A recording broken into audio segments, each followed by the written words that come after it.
Puff, the magic dragon, lived by the sea, and frolicked in the autumn mist in a land called Honolulu.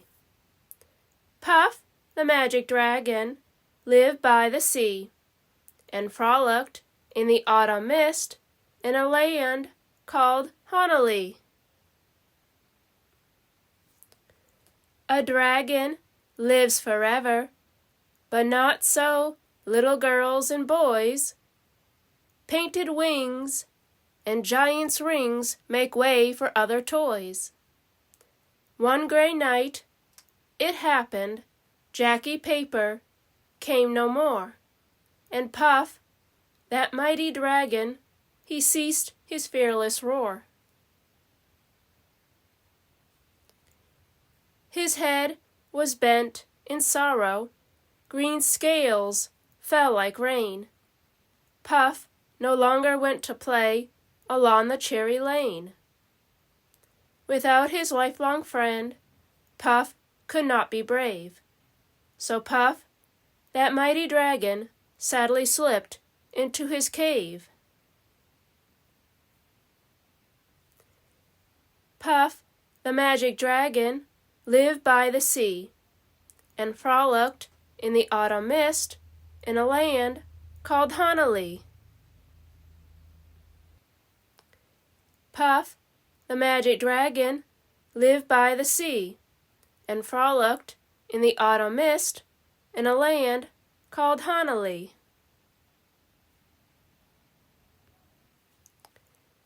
From the authors.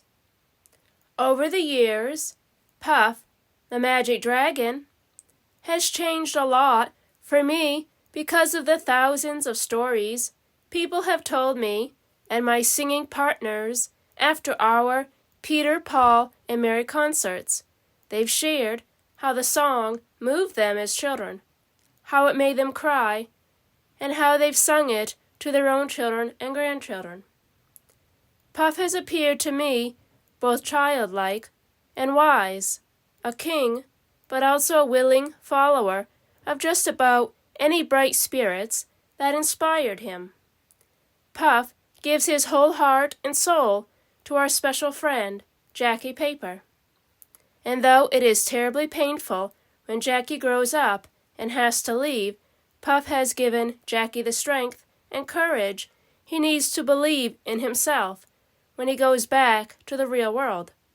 One day, as you can see at the end of this book, a new and special friend comes to Honolulu to play with Puff. In this way, Puff and Jackie's friendship continues through new children like you. I love the spirit of Honolulu's gentleness, which offers rest and peace to all who come to know it.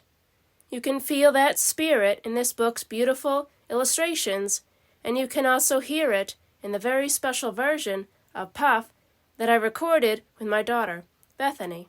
I am so pleased for you to meet her, just as Puff will be very pleased to meet you as you wander through his new amazing book. Peter Yarrow. I was once on the island of Kauai with my family and friends, and we came across a gigantic lava cave on the edge of Hanalei Bay. My friend asked me how I came to set Puff, the magic dragon, here, and I told him the truth. I had never heard of Hanalei, and I had no idea it had a cave fit for a dragon. I can't explain it, and like so much of life, this is another mystery to accept and enjoy. Puff, the magic dragon, has become part of our culture, and every day of my life I wonder how it was that I came to play a part in its creation. There are many what-ifs along the way to Puff.